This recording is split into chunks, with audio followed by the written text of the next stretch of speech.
Olá, seja bem-vindo a mais esse vídeo. Reserve um momento tranquilo em seu dia para que possa absorver melhor esse conteúdo. Aqui faremos leituras e comentários de textos dos mais diversos filósofos, pensadores e gurus que já passaram a sua mensagem.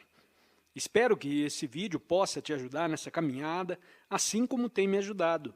E não se esqueça de deixar seu comentário ou reflexão e, claro, compartilhar o conteúdo com quem precisar. O que é experiência? O que é vida? O que é movimento? O que é realidade? Para esse tipo de pergunta, devemos dar a resposta de Santo Agostinho para o que é tempo? Eu sei, mas quando me perguntam, não sei mais.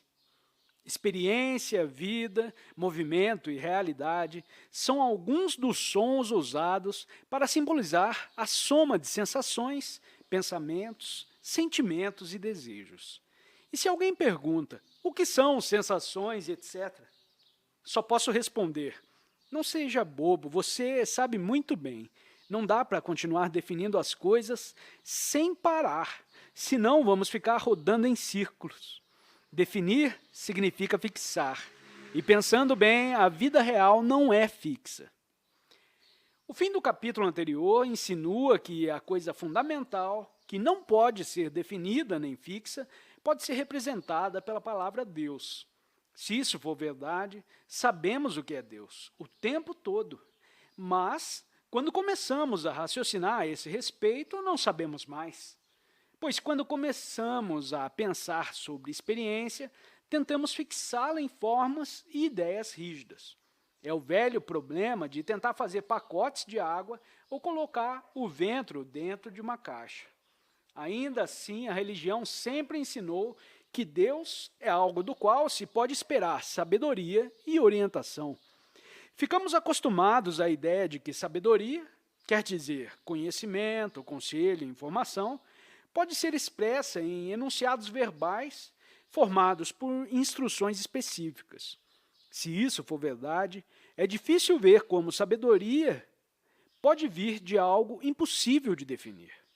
Mas, na verdade, o tipo de sabedoria que pode ser posto na forma de instrução específica equivale muito pouco, e a maior parte da sabedoria que usamos na vida cotidiana nunca nos chegou como informação verbal. Não foi através de enunciados que aprendemos a respirar, engolir, ver, fazer o sangue circular, digerir a comida e resistir a doenças. Mesmo assim, essas coisas acontecem graças aos processos mais complexos e maravilhosos que nenhum conhecimento livresco e nenhuma habilidade técnica pôde reproduzir. Isto é sabedoria de verdade. Mas o cérebro tem pouco a ver com ela. É o tipo de sabedoria do qual precisamos para resolver problemas reais e práticos da vida humana. Já fez maravilhas por nós e não tem por que não fazer muito mais. Sem nenhum aparato técnico, sem cálculo para fazer previsões, os pombos-correios conseguem voltar para o puleiro vindo de longas distâncias. Aves migratórias conseguem ir para o mesmo lugar todo ano, e as plantas conseguem inventar dispositivos maravilhosos para lançar as sementes ao vento. É claro que essas coisas não são feitas de propósito, o que significa que não houve plano nem ponderação. Se soubessem falar, os animais e as plantas não conseguiriam explicar como essas coisas são feitas melhor do que um sujeito comum consegue explicar como o coração bate. Os instrumentos que desempenham essas funções são órgãos e procedimentos do corpo, ou seja, de um paradigma de movimento misterioso que não entendemos e não sabemos definir. No geral, contudo, os seres humanos pararam de desenvolver os instrumentos do corpo. Cada vez mais tentamos nos adaptar à vida através de ferramentas externas e tentamos solucionar nossos problemas pelo pensamento consciente, mais do que através do domínio técnico inconsciente. Isso é muito menos vantajoso do que gostamos de supor.